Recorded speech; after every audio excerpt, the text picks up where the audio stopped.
estamos con dos grandísimos invitados, dos amigos podríamos decir, tanto Dani Siegel como Horacio Giusto, para tratar de hablar un poco sobre la nueva obra, ¿no?, que tiene acá, Filosofía para la Batalla Cultural, de Daniel Siegel y Mirta Grimaldi, su esposa, quien tuve el honor de que me puedan obsequiar una copia de esta obra y me la puedan también autografiar. Así que estoy muy contento, nos juntamos con Dani, nos conocíamos virtualmente y nos pudimos tomar un café, así que una gran persona. Horacio obviamente ya lo conocía de antes personalmente. Y bueno, la idea era, estuvimos hablando un poquito ahí y tratar de explicar un poco este libro, de comentarlo, de hablarlo, sobre todo quién ha escrito el libro y quién lo ha prologado. Horacio ha escrito unas líneas acerca de este libro. Y bueno, arrancamos. Primero darle las gracias por estar en este humilde canal que intenta de a poquito crecer día a día. ¿Cómo andan, Horacio? ¿Cómo andan, Dani? Todo muy bien aquí, con un gusto estar con los amigos de siempre. Y creo que, no quiero exagerar, pero entre los tres debemos tener más de 25 o 30 programas en conjunto, desde lo que es la posmodernidad hasta algunas cuestiones, así que ya es parte de la familia esto. Y un gusto también estar con Daniel, que es un gran maestro que tanto nos enseña aquí. Yo Así. aprendo sobre todo. Y lo de Horacio debo decir que es más que unas palabras porque se mandó un prólogo que ya es como un ensayo en sí mismo. Cuando tengas tiempo de leerlo, Pablo, empezá por el Estuve. prólogo. Viste que generalmente se ¿Eh? recomienda el prólogo, dejarlo porque no es importante. No, no. Empezá por el prólogo, que está muy bueno. Explica muy bien lo que es la filosofía y le da un cierre porque lo otro, si no, hubiera sido solo, bueno, el desarrollo de la historia de la filosofía, de los presocráticos hasta la actualidad, que no es poco, bueno, y menos en una versión que alguien que no sea de izquierda pueda leer sin, sin horrorizarse, este, sin necesidad, pero la verdad que Horacio le da ese elemento, el ingrediente que le faltaba en su prólogo, que es justamente definir qué es la filosofía y en qué se diferencia de otras disciplinas y por qué tiene importancia, ¿no? Justamente por su inutilidad, ¿no? Pero creo que eso Horacio lo puede explicar mejor que yo, pero bueno, siempre decimos eso, ¿no? Que lo inútil es justamente lo más importante de todo, por eso, pues, ¿qué es lo más importante? Bueno, aquello hacia lo cual se dirige lo útil, aquello que es ¿quién usa lo útil? Bueno, el inútil, que es el ser humano, ¿no? Entonces, eso lo sabía decir una profesora en la universidad cuando yo asistía a las clases en la UBA, cuando todavía no estaba tan contaminada por la progresía y había gente con buena formación, ¿no? La esposa de Carpio, que hizo un manual de filosofía muy bueno, que yo de alguna manera, bueno, con mi señora intentamos emular y mejorar y prolongar hasta la época contemporánea, ¿no? Y ella decía eso, ¿no? Decía que lo más importante no es lo útil, sino lo inútil, ¿no? Entonces hay que prestar atención justamente a cosas inútiles como el arte, la filosofía. Ya vamos a hablar de arte también. Después de que nos vamos de acá, vamos a hablar de la belleza en otro lado, así que este, eso es lo que hay que tener más en cuenta, ¿no? No sé, Bueno, Horacio, qué opina, qué quiere comentar. Pues, a ver, ¿qué puedo decir? Los que más o menos me conocen de manera más personal, un poquito más cercana, saben que yo antes me dedicaba a algo que nada que ver, y fue por la admiración a Daniel que dije, nos metamos de lleno en la filosofía. Y sobre todo recién ahora estamos en un pequeño proyecto. Yo estoy recontra atrasado con el tema de las giras, me hago cargo, porque me gustaba poder comprender algunas cuestiones que para muchos eran superfluas, que era el tema del cine, las series, el anime. Entonces yo veía que había personajes que me resultaban atractivos cuando a nadie le resultaban atractivos. Ejemplo simple, para que la gente lo entienda. Hoy lo hice en mi Instagram. Yo soy fanático de los Caballeros del Zodíaco, pero fanático, fanático, fanático. O sea, con todo lo que implica la etimología de la palabra fanático. Invito a que lo busquen después de etimología. Y yo decía, todo el mundo critica a Deadmas porque era el personaje más débil, Máscara de la Muerte, el Caballero de Cáncer. Pero decía, era interesante la filosofía de él. No digo que yo tenga esa postura, pero digo, me resultaba interesante. Por eso me terminé dedicando a la filosofía, porque veía en Daniel que iba explicando algunos conceptos cuando lo empecé a conocer tiempo atrás. Yo decía, ahora voy entendiendo qué es el utilitarismo, qué es la voluntad de poder de Nietzsche, voy entendiendo qué es la deconstrucción de Derrida, porque claro, yo escuchaba que tantos influencers hablaban de esta deconstrucción, que el progre son todos pro deconstrucción, y decía, bueno, pero ¿qué es la deconstrucción? Y entonces después me lleva a preguntar, bueno, ¿qué es ahora bien una mujer? Porque todo el mundo criticaba la ideología de género, pero yo dije, para criticar algo, primero tengo que tener el semblante del ser. Entonces yo me empecé a preguntar, bueno, ¿qué es ser mujer? ¿Qué es el amor? ¿Qué es la familia? ¿Qué es el tiempo? ¿Qué es el espacio? Por eso para mí fue un gran desafío tener que hacer un prólogo a la altura.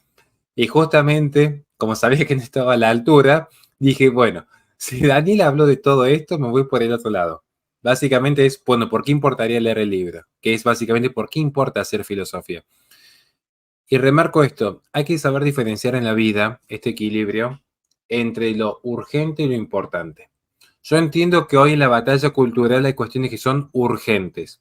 Ejemplo concreto, se legaliza el aborto aquí, se promueve el divorcio allá, se hormonizan niños en aquel otro lugar. Eso es urgente, no digo que no haya que atenderlo, pero también tenemos que atender lo importante, porque todo tiene consecuencias. Todo tiene consecuencias. La idea de deconstruir la lógica de Aristóteles en Derrida no es un tema menor. Es el culmine de un proceso que ya se empezó a dar en un primer momento con Demócrito, y acá podemos discutirlo con Daniel, que hemos sabido tener muchos intercambios. Tiene su paso por Epicuro. Marx va a intentar sistematizar esta noción entre Epicuro y Demócrito. Van a venir pensadores que van a tomar del pensamiento de Marx una base y ya va a aparecer a comienzos del siglo XX el estructuralismo. Y si entendemos el estructuralismo, vamos a entender el postestructuralismo. Y cuando empezamos a entender el postestructuralismo, empezamos a entender que no existe el marxismo cultural per se como esencia. Empezamos a entender que el progresismo no es simplemente una izquierda comunista revolucionaria que se amalgamó a los tiempos actuales, es mucho más complejo. Por eso vamos a ver qué es importante la filosofía. Porque si yo ahora dijese que el punto central, y con esto cierro, de la ideología de género, más allá que hay una cuestión geopolítica por detrás, no vamos a hablar de eso. Pero si yo le digo a la gente ahora que nos está viendo ahora, y les mando un saludo enorme a Mirta, Alejandra, Susana, Cecilia, Nahum, a María Desi, que están en este grupo.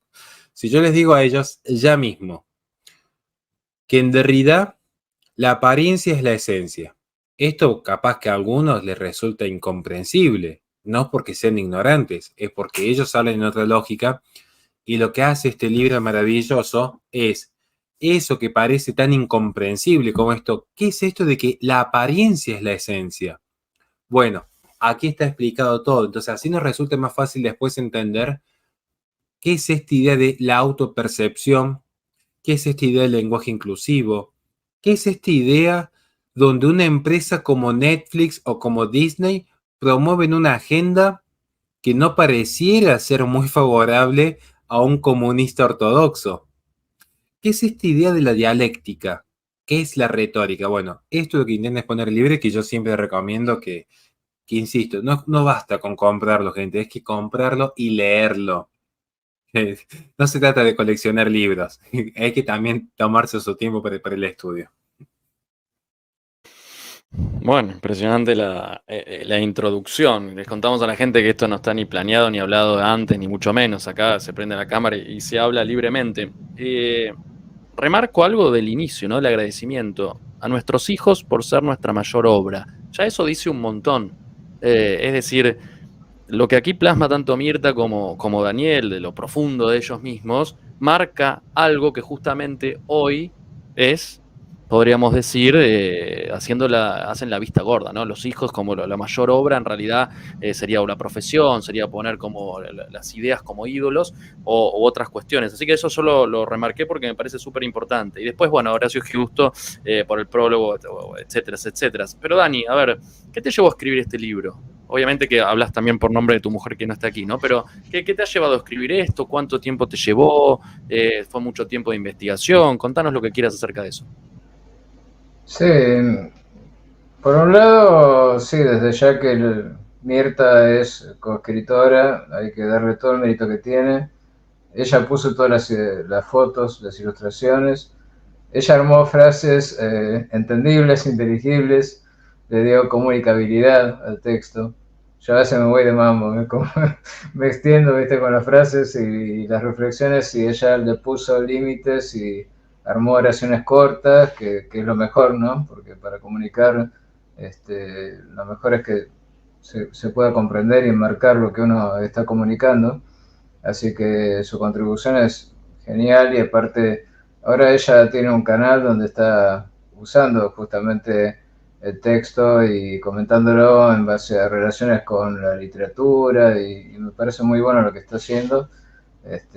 Yo no soy medio vago para hacer un canal de YouTube, siempre me meto en lo de otras personas, pero estoy un poco grande para ponerme de youtuber, pero de todas maneras ella tuvo la dedicación de hacerlo, ¿no? Pero yo creo que el trabajo de este libro es un trabajo de toda la vida, o sea, eh, toda mi formación como docente universitario, dando clases, un poco la volqué ahí porque, bueno, como Horacio ya saben, en el momento de la pandemia y ya después de varios años que me habían echado de la universidad y ya no tenía público, digamos, no podía comunicar. Y para mí comunicar es aprender también, y es esencial, ¿no? Uno no es docente si no tiene alumnos. Y de los alumnos también aprende porque uno puede comunicar lo que justamente sabe, ¿no? Y ahí te pones a prueba porque te das cuenta, si puedes explicar algo, quiere decir que lo entendiste. Si no lo puedes explicar, en realidad no entendiste nada. ¿No? Horacio es así. Así que en un momento un amigo que también hizo un segundo prólogo en el texto, también el editor hizo un prólogo, lo cual me enorgullece, ¿no? Es raro que un editor te haga un prólogo que realmente se siente comprometido con la obra, y no es una obra que cualquier editor se anime a publicar, ¿no? Porque justamente la filosofía no vende, ¿no? No es algo que suele difundirse demasiado. Sí, bueno, salvo excepciones, pero bueno, hay que darle su dedicación, ¿no? Y jugársela. Así que también a Norambuena, que es el editor, se lo agradezco muchísimo porque es una apuesta muy fuerte. Pero bueno, ya me estoy yendo por la rama, justamente necesitaría a Mirta acá para que me embarque de vuelta en lo que estábamos diciendo. Pero bueno, la cuestión es que otro de los que hicieron el prólogo, un muchacho mexicano, me había contactado por redes y me había dicho que le interesaría que diera algunas clases así grabadas en internet, ¿no? Subirlas a YouTube, a un canal que él tenía, que se llama Teoría en Pocos Minutos, y yo le dije, sí, dale, porque la verdad que la pandemia me estaba volviendo loco, no sabía qué hacer, estaba muy mal, bueno, como nos ha pasado a todos, ¿no? Este encierro forzado. Este, y bueno, empezamos a subir videos muy mal editados, muy mal armados, con los pocos recursos que teníamos, pero bueno, fue interesante, fue una experiencia como para notar que también en las redes se podía comunicar, se podía enseñar, ¿no? No necesitábamos de una estructura universitaria para poder comunicar un conocimiento. Y bueno, después, cuando empecé a tomar contacto con Horacio y le comenté, y él, bueno, vio los videos y comentaba que, bueno, agarrar un matecito y ponerse a ver los videos te ayuda a entender un poco de la filosofía. Y bueno, un poco nos fuimos animando, ¿no? A emprender esta idea de poner eso por escrito, en libro. Y ese trabajo titánico lo hizo Mirta. Mirta transcribió todos los videos y los puso en un libro. Después lo fuimos, bueno, por supuesto, retocando, mejorando y adecuando también para que si hubiera como una especie de libro de consulta, ¿no? Para la batalla cultural, porque pensamos que en esto de la batalla cultural muchas veces lleva la ventaja el que ya está en el ámbito, ¿no? En el ámbito de la cultura, que suelen ser la gente progres, ¿no? Los progres se han apropiado, digamos, de ese ámbito porque la derecha dejó que eso pasara, ¿no? Bueno, pero sería otro tema, quizá para otro video, tratar esa cuestión, ¿no? De cómo, por la ocupación con la prosperidad económica y el triunfalismo después de la caída de la Unión Soviética, la derecha pensó que ya se había llegado al final de la historia, ¿no? Fukuyama lo dice en su texto, y que ese final era el capitalismo y ya está, pero se dejó que la derecha digamos, la derecha se ocupara solo de cuestiones económicas y la izquierda se apropiara de la cultura, ¿no? Y así fue generando toda esta distorsión de los valores que nos llevó a esta situación de apropiación por parte de la posmodernidad, que al principio era nada más que algo que surgía en un ámbito puramente académico y sin aplicación social, a difundirse vía los popes de los estudios culturales de California en Estados Unidos, a convertirse en una forma de penetración ideológica que llegó hasta los niveles de la educación elemental, ¿no? Y eso es lo que estamos viviendo ahora. Entonces, para comprender todo ese proceso hay que entender de dónde vienen estas ideas, ¿no? Y para eso ponerlas en contexto en lo que es la historia de la filosofía en general y cómo en parte estas ideas sí dieron lugar a esto, a este proceso de distorsión de los valores, pero también hubo mucha distorsión, ¿no? En el sentido de mucha interpretación vulgar o vulgarizada de lo que algunos de estos filósofos han dicho, ¿no? Por eso también la idea del libro es reapropiarse de algunos de estos conceptos, volver a definirlos y mostrar que no necesariamente aluden a lo que uno tiende a pensar por la vulgarización que se ha hecho de ellos, que era la intención original de esos conceptos, ¿no? Como desconstrucción, que en realidad pocos saben que viene del concepto de destrucción de la historia de la filosofía de Heidegger y que tenía que ver con una manera de entender el discurso, de desarmarlo para construirlo de otra forma y que no tenía absolutamente nada que ver con la desconstrucción de la masculinidad o la desconstrucción de las instituciones, ¿no? Por más que Derrida era un tipo relativista y anarquista, de todas maneras no aplicaba esos conceptos en ese uso político de una manera directa, ¿no? De hecho se enojó mucho con la interpretación que le dieron en California, que le sirvió para su difusión, pero por otro lado, bueno, ya se sabe que California es como el lugar del mal, ¿no? Viene todo lo peor, desde la New Age hasta, bueno, todo el desconstruccionismo sociológico, y todos estos experimentos sociales que después padecemos nosotros, ¿no? Bueno, un poco para resumir cómo surgió este libro y cómo de a poco fue orientándose hacia una finalidad que no era originalmente esa, pero en última instancia nos dimos cuenta con Mirta de que era útil para la batalla cultural, ¿no? Buenísimo, Dani. Pregunta para Horacio.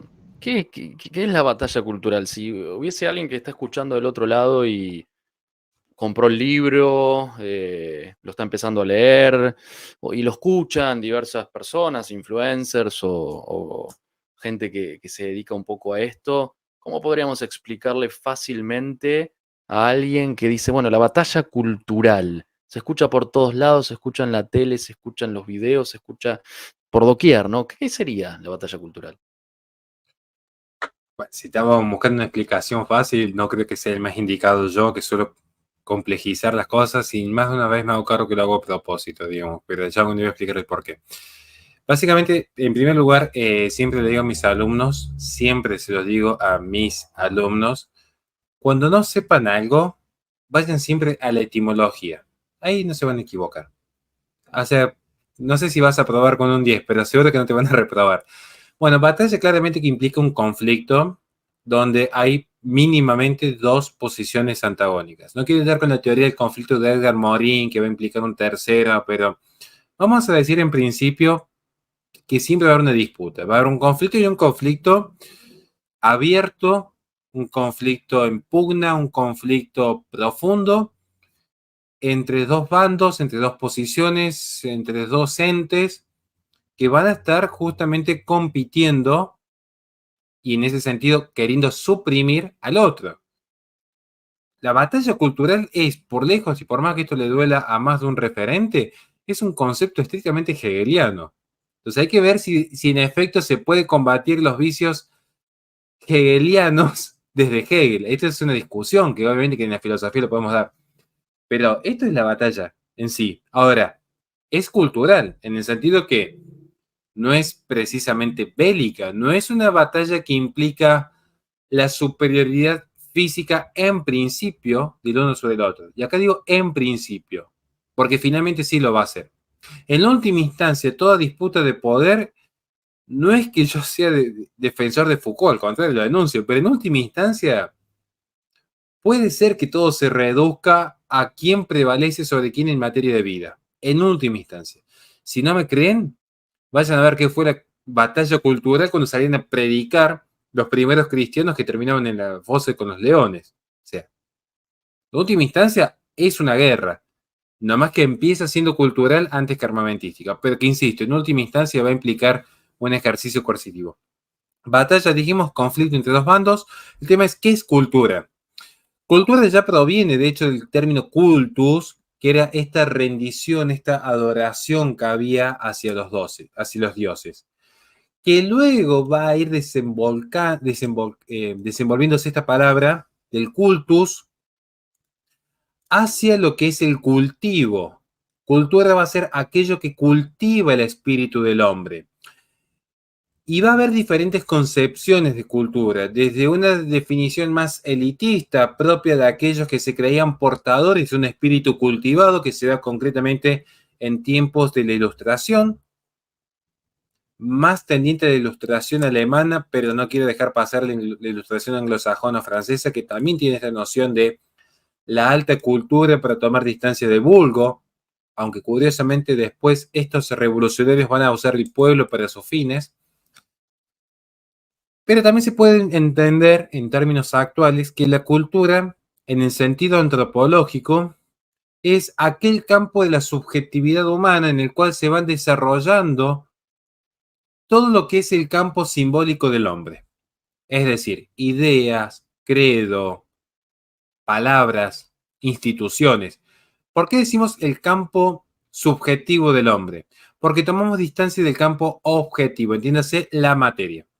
No es batalla cultural el color de piel en sí mismo. Y no es batalla cultural el sexo como dato biológico. Como tampoco es batalla cultural la edad. Ahora, la interpretación que hay en torno a la piel, el sexo, la edad, sí es. Por eso es el campo subjetivo, porque hace al espíritu del hombre.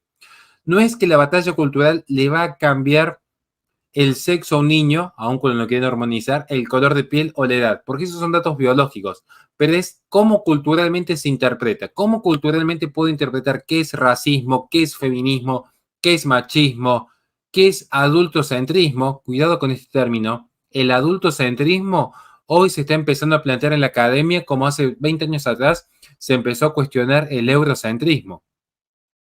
Cuidado, qué bueno que esto queda grabado porque de acá a un par de años me van a decir, oh, tenía razón este idiota lo que dijo, pero que es así. Van a ver que no van a pasar más de 3 años después de este vivo, que a partir del adultocentrismo se va a empezar a cuestionar desde un concepto que ya está instaurado jurídicamente, que es el desarrollo progresivo del niño, para que después de que en 2 o 3 años se empiecen a plantear ideas que son propias de un mundo feliz, estos juegos sexuales entre niños que ya están completamente normalizados en aquella distopía de Huxley. Me fui de tema, porque así somos los que nos dedicamos a esto, ya se me está viendo con una cara. Batalla cultural básicamente es una guerra de ideas, porque las ideas son las que imponen la forma de interpretar la realidad. Lo dijese Marx, los filósofos ya no tienen que describir la realidad. Durante mucho tiempo se han dedicado a describir la realidad. Hay que transformar la realidad. ¿Cómo se transforma la realidad en esta visión? Reinterpretándola. Por eso, en una batalla cultural, un católico diría, el hombre es aquel ente sexuado que en materia y forma tiene tal X capacidad. No voy a decirle. Ahora, puede venir un Guattari, un Deleuze y decir, ¿por qué? Podemos deconstruir ese concepto. Podemos plantear una alternativa. Puede venir Beatriz Preciado y decir, en realidad es una construcción social, porque el lenguaje por sí mismo es una construcción de la subjetividad. Y el lenguaje lo que hace es significar. El tema es, ¿quién atribuye el significado? El propio lenguaje. Y si no, intente cada uno pensar ahora sin lenguaje. Este es un ejercicio que le hacemos a los alumnos. No estoy diciendo que la izquierda tenga razón, lo que estoy diciendo es que es mucho más complejo. O sea, esto es mucho más complejo. Y esta es la importancia de la batalla cultural, que si uno no está preparado, yo sé que estos temas son a veces súper aburridos, yo me doy cuenta en mis conferencias, me mandaron a hablar en Paraguay de qué es la familia, o sea, de hablar en defensa de la familia. Me podría haber puesto a hablar todo el tiempo de, bueno, miren lo que es la ideología de género, que vienen por tus hijos, mirá lo que es el activismo LGBT, mirá lo que es el aborto. Yo dije, no, no, esperen. ¿Qué es una familia? Porque si yo no tengo claro en primer lugar qué es el acto de ser de una familia, cuál es la esencia, qué es más que mamá, papá, niño, mucho más complejo el ser de la familia. ¿Qué es el deber ser? ¿Qué es la perfección del ente conforme a la esencia? ¿Qué es una esencia? ¿Qué es un accidente? ¿Qué es un emergente? ¿Qué es un contingente? Si yo esto no lo tengo claro, capaz que sí, puedo juntar firmas para estar en contra del aborto, pero al final del día la izquierda tiene muy claro estos conceptos. Entonces voy a decir, bueno, a ver, ¿por qué debería ser el bien? ¿Qué es el bien? La izquierda se hace estas preguntas. La izquierda se pregunta, a ver, ¿quién dice que el bien es bien? Y nosotros decimos, lo dice la Biblia. Bueno, ¿por qué me obliga la Biblia a mí? Y ahí empezamos a ver cómo se da este juego de la batalla cultural. Nos dicen, no, las ideas políticas tienen que ser laicas. Para mí el laicismo es un problema. Pero ellos te decían, no, porque en este laicismo vos no impongas tu Biblia. Nosotros te imponemos nuestro laicismo. Vos no impongas tu catolicismo. Claro, y si uno no está preparado para ver lo que es la fórmula en sí, se deja correr por este lado y quiere después con argumentos laicistas ganar a los laicistas. Por eso yo dije, ¿qué es la batalla cultural? Una guerra de ideas, y las ideas son las que imponen la forma de entender la realidad. Esta es la conclusión. El punto es, yo hoy, 24 de 9 del 2023, yo sigo hablando de batalla cultural y guerra espiritual, porque en el fondo es una lucha del bien y el mal, pero cierro con esto para dejarle las preguntas a ustedes dos. Usar una categoría hegeliana para combatir los vicios del hegelianismo, ¿qué tan viable es? No sé, veremos de acá a unos años a dónde llegamos. Yo tengo hoy mis dudas en este aspecto. Puedo estar equivocado, estoy diciendo que esté ni a favor ni en contra. Yo lo estoy repasando. Yo creo que sería sano que cada uno de ustedes lo repase. El que es católico, repase el catolicismo. El que es conservador, repase las obras de Edmund Burke, de Roger Scruton, de Russell Kirk. El que es liberal, que repase y piense en torno a Adam Smith, a John Locke. No lo sumamos tan dogmáticamente. Entonces, si yo estoy convencido que la batalla cultural es el camino, sí, bueno, a ver, pero ¿puedo combatir el hegelianismo desde Hegel? Veremos. Y por eso estamos aquí, justamente para dar la batalla cultural, pero siempre con esta predisposición a seguir aprendiendo. Fantástico, Horacio. A ver, muchos conceptos que quedan resonando por ahí, pero yo hoy prometí no hablar casi nada. Así que, Dani, ¿qué podemos agregar de todo lo que fue diciendo Horacio? Y creo que es una buena pregunta y entiendo a dónde va el punto, ¿no? Porque es como decir, bueno, si yo me meto a jugar el juego del otro, ¿no? Puedo ganar o ya haberme metido en ese juego es haber perdido. Pero sí, es una pregunta legítima, ¿no? Porque en última instancia se trata de eso, ¿no? Es como que voy a jugar con las mismas piezas y con las mismas estrategias, ¿no? Y quizá me convierta en eso que yo odio, ¿no? Y me convierta en un espejo de eso contra lo cual estoy combatiendo y suele suceder, o sea, suele suceder que se den los mismos tipos de argumentos falaces o dominan desde un lado y desde el otro, ¿no? Y que uno por querer triunfar, por querer ganar, termine siguiendo la misma lógica que es la de la fuerza, ¿no? Primero la fuerza del argumento, después cualquier fuerza, pues. Es un poco lo que pasó ya con los griegos, ¿no? Con la lucha entre los sofistas y los filósofos, ¿no? Como decía Platón, entre los amantes de la apariencia o los filodoxos y los amantes de la verdad o filósofos, ¿no? Pero justamente cuando se puso a dar ese combate, Platón también metió la pata muchas veces y creyó que podía realizar sus sueños de repúblicas ideales y demás que también han tenido su lado nefasto, ¿no? Así que tampoco es cuestión de defender necesariamente a Platón, al mismo Aristóteles que fue maestro de un conquistador como podía ser Alejandro Magno, aunque bueno, muchos dicen, bueno, Alejandro Magno después de todo traicionar las ideas que Aristóteles le comunicó, pero bien que a Aristóteles le convenía que Alejandro Magno le mandara ejemplares de animales exóticos para que él los analizara y los tuviera ahí en su zoológico, ¿no? Datos que generalmente no se mencionan, ¿no? De esta historia. Y como después, cuando se levantaron los atenienses contra Alejandro Magno, Aristóteles se tuvo que escapar diciendo no voy a dejar que hagan la misma injusticia que hicieron con Sócrates, ¿no? Así que en última instancia estas batallas han sucedido desde hace mucho tiempo y aunque son batallas de ideas, también son batallas que se han cobrado su sangre, ¿no? Como decía Horacio, no solo cuando los cristianos tuvieron que pelearla, ¿no? Ahí en el Imperio Romano, sino también cuando los mismos filósofos tuvieron que pelearla en Atenas y muchos fueron desterrados por impiedad y demás, ¿no?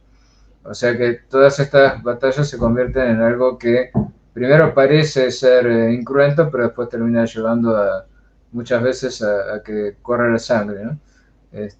Y sí, es un tema, pero también pienso que era muy triste esa época que yo recuerdo de los principios del año 2000, un poco después, en la que la batalla cultural la daba a un lado solo y no había resistencia del otro lado, ¿no? Entonces era inevitable que la resistencia surgiera por una cuestión que el propio Foucault dice, ¿no? A toda fuerza se le opone una fuerza igual y contraria. Foucault la tiene muy clara. Lo que pasa es que le quita a esa batalla toda sustancialidad y toda finalidad. No hay finalidad en esta perspectiva, ¿no? Sino simplemente es una cuestión de a ver quién es el que toma el control del saber y a través del saber el control del poder, ¿no? Pero bueno, es lo que estamos viendo que está sucediendo hoy en día, ¿no? Y esta batalla, que es una guerra espiritual en el fondo, como decía Horacio, hay que ver hasta qué punto se puede jugar sin, como decíamos, ¿no? Caer en la lógica del enemigo, ¿no? Pero bueno, para eso, para evitar eso, justamente es que es necesario formarse bien y no solo discutir desde la pura argumentación retórica, sino con contenido, ¿no? Y sabiendo hacia dónde uno está apuntando y qué es lo que está defendiendo. Por eso esta idea de que mis primeras obras importantes son mis hijos, mi familia. Después está el libro, ¿no?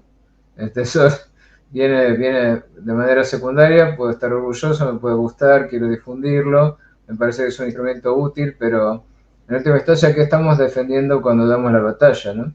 Lo que estamos defendiendo son nuestros valores familiares, nuestros valores religiosos, y ahí me parece que es donde está lo importante, ¿no? Gracias, Dani. Em, Múltiples veces escuché a Horacio, que también lo dijo hoy hace un ratito, que la batalla cultural en realidad viene a posteriori de la batalla espiritual, ¿no? ¿Qué podemos decir, Horacio, en breves palabras, si querés? Porque no les quiero sacar mucho el tiempo, sé que ustedes después siguen el otro vivo. ¿Qué podemos hablar de la batalla espiritual? Es un tema que a mí me interesa mucho cómo poder abordar. Ya conocen todos lo que hago en relación a la denuncia de la nueva era y el link o la asociación con la psicología. ¿Qué podemos decir, Horacio, de eso? Es súper complejo porque no... A ver, creo que tanto Mierda como Daniel pueden ser mucho más precisos que yo para exponer qué es el espíritu. Siempre aclaro. Yo sé que muchas veces he hablado de materia y forma o de cuerpo y alma como un primer momento para entender algún aspecto que va más allá de lo netamente sensible. El espíritu nos llevaría, pues si empezamos a hablar de lo que es el espíritu desde Aristóteles hasta justamente Hegel, este espíritu absoluto, nos llevaría 5 horas de programa para solamente introducir el tema. Sí les puedo remarcar esto, como recién justamente tenía un debate con un muchacho por un tema que bueno, no viene al caso. El ser humano es más que simplemente materia.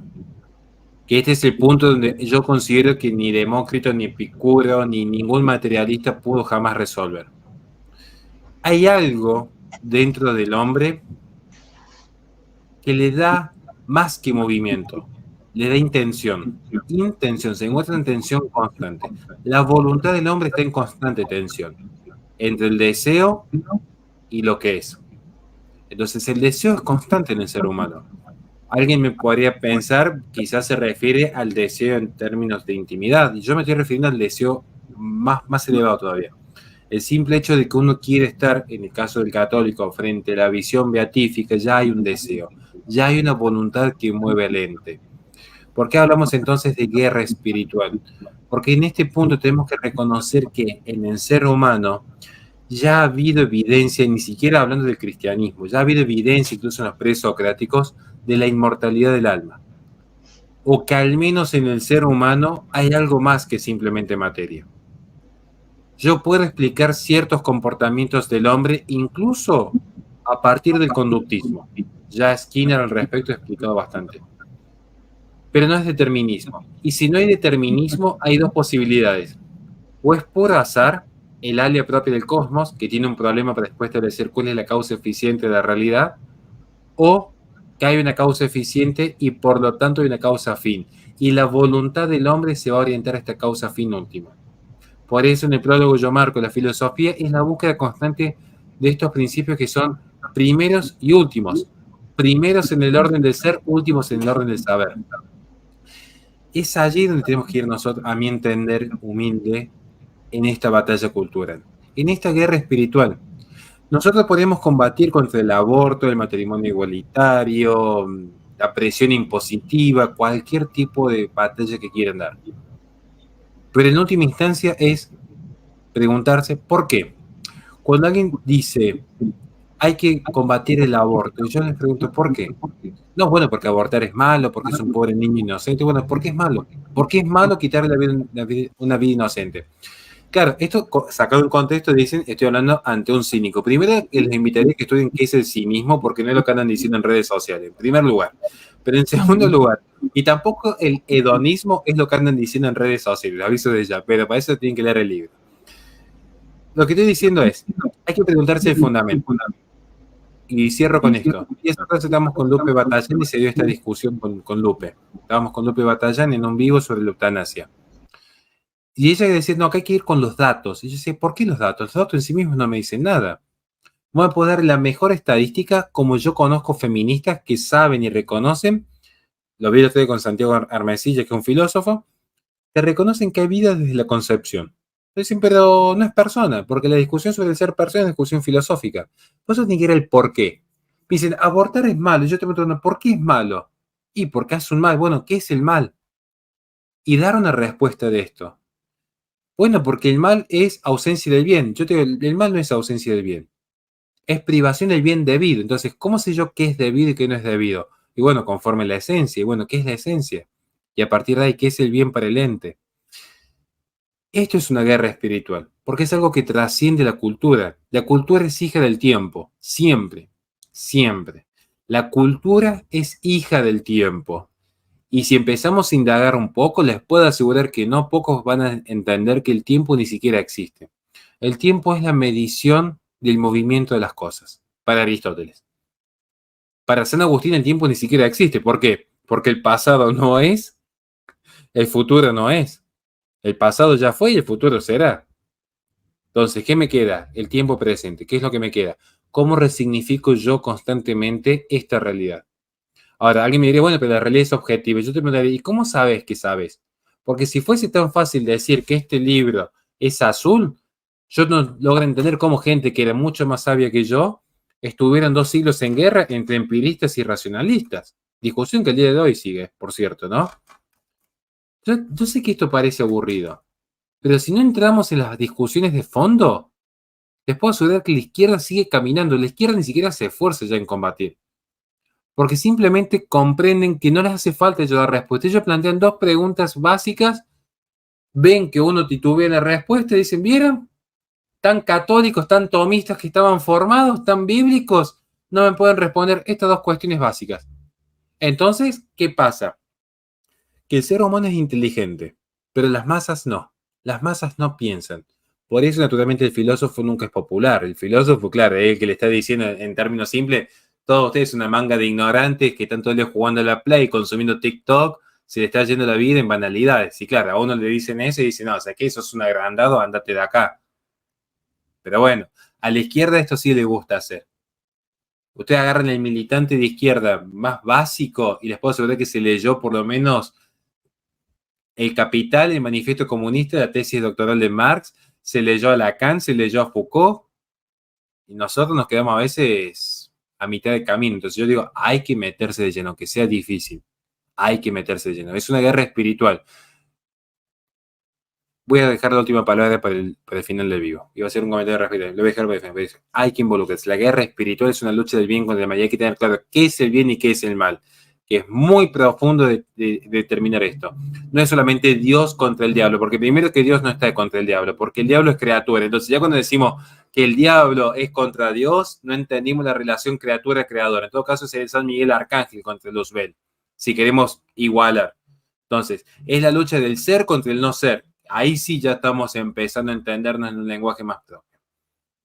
Y a partir de ahí, si el ser es contra el no ser, yo puedo empezar a hacer los derivados de cada ente.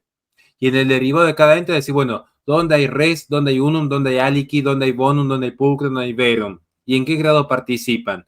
Participan o son extensión, porque de la extensión de Spinoza se derivó Hegel y de Hegel se derivó la posmodernidad que tenemos hoy. O sea, nosotros no entendemos la posmodernidad si no partimos ya del inmanentismo de Spinoza.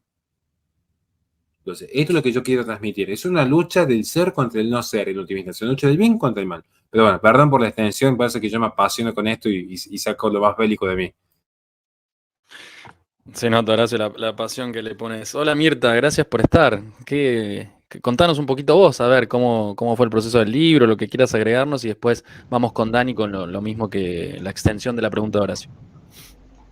Sí, bueno, yo me interesé muchísimo, como contó, ¿no? Ya Daniel, en las charlas que él dio en aquel momento, durante la pandemia. Y bueno, yo fui de la iniciativa, dicen que siempre la tiene la mujer, ¿no? O muchas veces. Yo fui la que se me ocurrió que había que darle trascendencia a todo este material, organizarlo, darle un objetivo, ponerle orden en el sentido de separar la paja del trigo, ¿no? Lo que dijeron los pensadores de nuestra opinión, que está en cada capítulo bien discriminado, ¿no? Lo que es el contenido coherente y auténtico de lo que dijeron los autores. Aparte está, como te digo, nuestra opinión, nuestra visión de en qué pueden estar influyendo en el pensamiento actual, qué legado dejaron, en qué se los puede criticar, pero mi idea era que el libro fuera completo, o lo principal, completo, obviamente la filosofía occidental es inabarcable, pero completo en cuanto a una visión general, histórica, de la filosofía occidental, sencilla, eso es fundamental, porque yo vengo de otra área y entonces yo quería entender todo, quería también a veces poner mis peros, ¿no? Aclarar puntos y bueno, y toda esa organización, todo eso me encargué bastante más yo. Bueno, no digo que Daniel no hizo también parte, pero a mis instancias, un poquito, un poquito. Lo ilustré también porque pienso que también hay que llegar por otro lado, ¿no? A las nuevas generaciones, que también yo soy aficionada a la fotografía y me pareció que era una oportunidad genial para poner fotos que evocaran ideas, que se relacionen con las ideas que están desarrolladas en el libro, sin tener que explicarlo tanto con epígrafes, ¿no? Sino que la foto misma se diera a entender en el contexto. Son fotos originales mías y ediciones también. Eso también me parece, para mí es importante en el libro para que sea actual, que pueda llegar, que pueda ser realmente útil, ¿no? A las generaciones, a la gente ahora. Llevar pensamientos antiguos a la actualidad, antiguos y no tan antiguos, obvio. Vamos, como bien dijo Horacio, de los griegos hasta los posmodernos, ¿no? Abarcamos un poco todo, pero todo con un mismo tono, un tono accesible, un tono ordenado y y honesto en el sentido que se expone todo, y yo también cada vez que alguien me dice tal autor no me gusta, tal autor no me dice nada, yo digo dale la oportunidad porque todos tienen algo para decirnos, y eso lo ponemos también en el libro, todos tienen algo que enseñarnos, y si no nos gusta también es porque es el argumento del otro bando, llamémosle, bueno, no quiero ser despreciativa, pero es parte de los argumentos de la gente contra la cual planteamos nuestros debates, ¿no? Y tenemos que entenderlos para poderlos refutar, aunque no nos gusten. Entonces, bueno, todo eso tuvimos en cuenta. Y me parece que yo quería darle trascendencia, quería que no quedara ahí, y me parecía, no sé, como que tuve la intuición de que era la oportunidad que teníamos de ir más allá. Daniel ya había publicado muchos libros, yo había publicado uno con él también de filosofía de la biología, que no tuvo difusión, quizás ahora es la oportunidad también para que Dios quiera, volverlo a editar y que tenga más difusión. Bueno, eso, fue una mezcla de intuición y de mucho trabajo, ¿no? Y de mucha dedicación. Bueno, gracias Mirta por compartirnos también la experiencia. Bueno, perdóname la tentación por favor. Me estaba ahí en otra pieza. Un placer. De hecho, y sí. Coautora de nuestros hijos también. Sí, eso me encantó me encantó que rescataras eso, porque sí, es absolutamente así. Yo no tengo tanto, vanidad intelectual, no me interesa en ese sentido, me parece que lo principal es lo que uno lega, y los hijos son el principal legado. Y bueno, esto también es un legado, pero obviamente el legado de los hijos es fundamental. Dani, ¿qué podemos agregar de la pregunta que le hacía Horacio de la batalla espiritual? Y después cerramos con lo que quieran decir tanto Horacio como ustedes. Sí, la batalla espiritual me parece que Horacio lo explicó perfectamente, porque es una cuestión acá donde se juega no solamente una cuestión puramente intelectual, sino que se juega, como decía Horacio, ¿no? El tema del bien y el mal, de si nos vamos a dejar avasallar por cosas que consideramos que están mal, y sobre todo que para poder dar la batalla hay que entender, ¿no? Qué es el bien, qué es el mal, hacerse esas preguntas, el por qué, el para qué. Horacio es muy claro, yo he aprendido muchísimo de Horacio. Horacio dice que aprende de mí, pero yo aprendo de él, y me hizo dar cuenta justamente de algo que yo no había notado, y es esta diferenciación entre todas las concepciones filosóficas que piensan el desarrollo de la realidad en función de impulsos ciegos, ¿no? Que mueven las cosas, dígase materialismo, dígase gnosticismo, incluso la perspectiva como la de Bergson, por ejemplo, del Elan Vital, y aquellas que plantean una finalidad trascendente, ¿no? Y cómo esa diferencia marca una diferencia de postura con respecto al tema del sentido de la existencia, el bien y el mal, ¿no? Y cómo las preguntas importantes, que son las de la filosofía, justamente marcan este debate, porque la filosofía, ¿qué se pregunta? El por qué y el para qué, ¿no? Y el qué es, que son las preguntas fundamentales de la filosofía, ¿no? Si no se responde a eso, uno siempre está simplemente debatiendo ideas vacías, ¿no?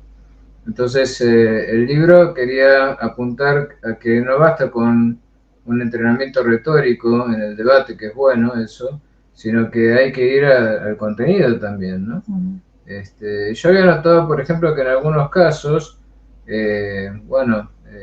la gente progre tiene esa tendencia a confundirte con términos que resuenan de una manera que para ellos tiene un sentido automático, pero cuando uno indaga el origen de esos conceptos se da cuenta de que no son lo que te presentan que son, ¿no?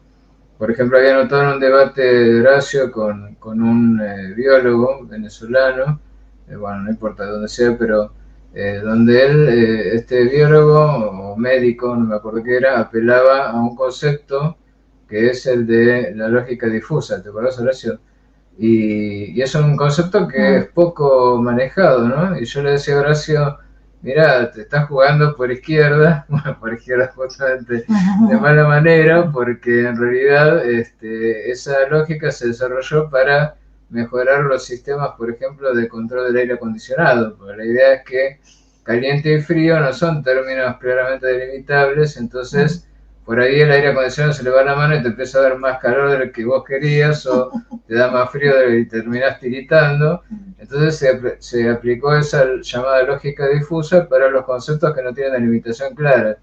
Este tipo quería aplicar eso a cuando comienza la vida, ¿no? Si desde el momento de la construcción no hay, relativizar todo con eso de lo difuso. Porque le suena que difuso es difuso aplicable a todo lo difuso. Todo difuso, todos son grados, todos... Suena ¿no? lindo. Bueno, vos, Pablo, también lo habrás visto con esto de los espectros, ¿no? El espectro autista, el espectro, ¿no? Que resulta que un autista puede ir desde, no sé, alguien que nunca aprendió a articular el lenguaje hasta alguien que tiene un TOC, ¿no? Entonces ahí ponemos todo en el medio y todo queda difuso, difuminado y no hay límites, ¿no? Y ahí se pierde todo el logos, toda coherencia y todo orden en la naturaleza, toda jerarquía, ¿no?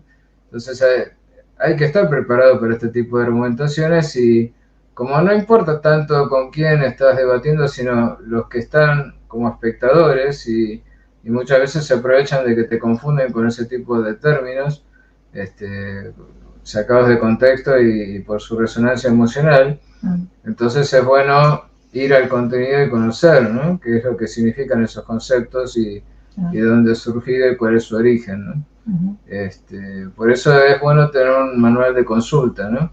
Eso no faltó por ahí en el libro, no hablamos de la lógica difusa, pero se puede agrandar y haremos una nueva edición. Haremos una segunda parte para los conceptos que siguen mandando así, como mandando fruta de estos tipos que tratan de sacar rédito de cualquier cosa para justificarse, porque en última instancia lo que uno nota es que, bueno, ellos en realidad por ahí quieren abortar libremente, no lo pueden justificar moralmente, entonces empiezan como a confundir en el debate para, si se viera todo, ya tiene 450 páginas, va a ser otro tomo de otras 450 páginas. Por ahí lo invitamos a Horacio a colaborar también, ¿por qué no? Pero con las experiencias que ha tenido, de las cosas que le han dicho en los debates, está bueno para también para alimentar nuestro conocimiento y no dejarnos engañar tan fácilmente, ¿no? Esta persona como... yo me acuerdo, por ejemplo, el caso de Preciado, que no se ve Preciado, no se sabe, ahora dice que es marciana o marciano, no sé, bueno, en fin, una persona delirante, creo yo, o en todo caso perversa, no sé bien en qué categoría psicológica entraría, pero sabe más de eso que yo, pero anda por ahí en el borde, ¿no? Entre las dos cosas. ¿Cómo logró ir a un congreso internacional de psicoanálisis a decirle a todos los psicoanalistas que son una manga de bolú y todos aplaudiéndola a rabiar? O sea, bueno, fíjate, ¿no? Cómo esta gente va penetrando en todos los órdenes. Yo dejé de seguir a una persona que conocía del ámbito académico por esto, ¿no? Porque le dije, pero les estaba diciendo que todo lo que ustedes sostuvieron es todo mentira, y ustedes lo aplauden, o le aplauden, o como se diga, ¿no? Entonces, ahí es, bueno, no se puede aceptar, hay que hacer resistencia, ¿no? Inevitablemente. Excelente, Dani. Palabras finales, Horacio, lo que querías decir antes, y yo agregaría la pregunta, bueno, ¿por qué involucrarse en esta batalla, trayendo la cuestión de hace un ratito? Bueno, vamos a ir con lo último. ¿Por qué involucrarse? Considero que es bueno, a mi humilde entender, que cada ente, que aquello que existe, todo lo que estamos existiendo, comprendamos que tenemos una causa fin.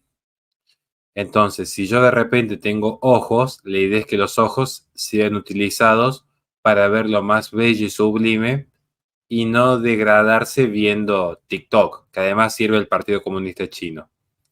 Si yo tengo manos, bueno es que lo utilice para cuestiones trascendentales, abrazar a mis hijos, llevar la mano a mi esposa, ponerme los guantes en un ring.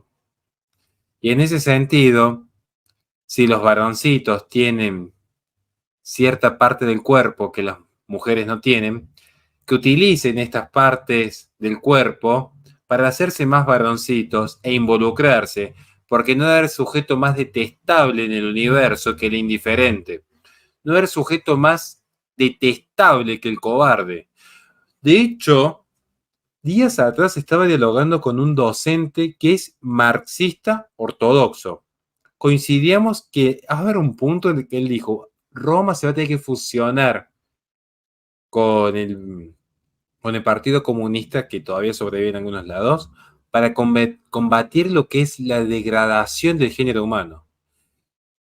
Porque al menos el marxista ortodoxo, con todo lo errado que está, tenía cierta virilidad para morir por lo que cree. Siendo que yo estoy en las antípodas. A mi derecha la pared. Por eso se tienen que involucrar.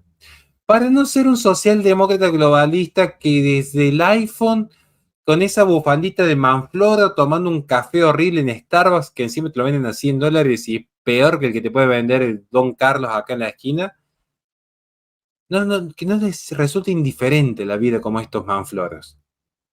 Por eso se tienen que involucrar. Eso, en mi humilde opinión, cada uno sabrá. A algunos todavía los hijos nos mueve algo, entonces nos involucramos. Como siempre digo, mi gran batalla cultural está primero con las almas de mis hijos, que ellos lleguen al cielo. El resto se hará por añadidura. Mi batalla cultural, como lo dije, en Paraguay, había más de 100 personas el primer día de encarnación y fue muy clarito. Les agradezco el tiempo que ustedes están invirtiendo aquí. Se lo agradezco porque es el tiempo finito de vida que pueden estar jugando a la Play y están acá. Ahora, yo tengo en claro que a mí no me mueven los aplausos de ustedes, que después firmo un libro, que las fotos, eso no. A mí lo que me mueve es qué mundo le estoy dejando a mis hijos. Entonces, esto es lo que yo les digo. Bueno, cierro con esto. Dice el agradecimiento aquí, agradecimientos a nuestros hijos por ser nuestra mayor obra. Los amamos más allá de nuestra vida. Si eso no es realismo filosófico, no sé qué es. Mucha gente piensa que el realismo filosófico es, hablamos de metafísica, de Dios, algo que está allá lejos. No. Ismo significa sistema de ideas. ¿Saben dónde viene la palabra realismo? Ismo significa sistema de ideas. Lo real, de res, de la cosa, de lo tangible. Todo empieza acá. Todo empieza con lo palpable. Todo empieza con lo primero que conozco. Como el niño que va gateando y tocando y descubriendo el mundo. Por eso somos realistas. Entonces, ¿cómo somos realistas? Cuando empezamos a entender cómo funciona aquello que nos rodea. Y entendemos que nuestra vida es pasajera. Hay algo que queda. Por eso yo siempre digo, el obrar sigue al ser.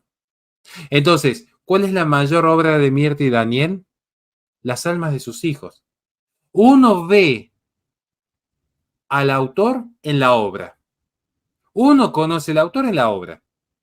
Después podemos discutir cuál es el autor del cosmos, pero bueno. Entonces, si uno ve al autor en la obra, yo lo que estoy viendo es que en los hijos, cada uno de nosotros, hablando de la obra, miren qué gran obra, tengo a mi esposa que me está viendo el mate aquí. Saludos, Ana. Manden saludos. Esto es lo que yo cierro. Esto es la mayor obra de realismo. Esta es la mayor obra de realismo. Los hijos. Es aquí donde nuestras vidas terminan, aunque sigamos vivos. Porque ya no vivimos por nosotros, vivimos por alguien más. Esto es realismo filosófico. El legado. ¿Qué es más? Porque cualquiera le echa tinta a una página, cualquiera planta un arbolito, cualquiera hace una obra de arte, sin desmerecer a los artistas. Digo, ¿saben qué es eso? Transformar. Los artistas que hacen, transforman, cambian la forma. Y está muy bien. Pero tener un hijo, eso que no existía en el cosmos, esa alma que ríe, que llora, que siente, que extraña, que ama, que odia, esa alma que está dotada de inteligencia y voluntad, que no existía, que no era, ahora es. Es lo más cercano que tiene un ser humano a ser en algún punto como Dios, porque se vuelve co-creador de la vida, no transforma, No es el demiurgo platónico, sin desmerecer a Platón. No es el demiurgo platónico. Estás siendo copartícipe de algo divino, porque el cuerpo de tu hijo va a morir algún día, pero su alma no. ¿Y cuál es uno de los elementos de la causa eficiente del alma de tus hijos? La participación que uno ha tenido con la esposa. Esto es realismo filosófico, gente. Muchísimas gracias, Pablo, por la invitación. Siempre un gusto estar aquí aprendiendo de ustedes. Por favor. Bueno, Dani, si querés cerrar con algo, sé que tienen un vivo ustedes ahora en 1 minuto, así que quería dejarte la palabra final y con eso cerramos. Sí, excelente. 2 cositas. Agradecerle a Horacio, agradecerte a vos, Pablo. Igualmente. Y saludos también de Karen Cecia de Chile. Agradecer a Legado Ediciones. Me pidió especialmente ella que te mandara saludos, dice que te admira y te sigue en tu canal, Pablo. Así que ya sabes, la gente de Chema te está esperando allá en Chile. El próximo libro tiene que ser el tuyo. Gracias a todos los que nos siguieron también, los mensajes. Muchísimas gracias.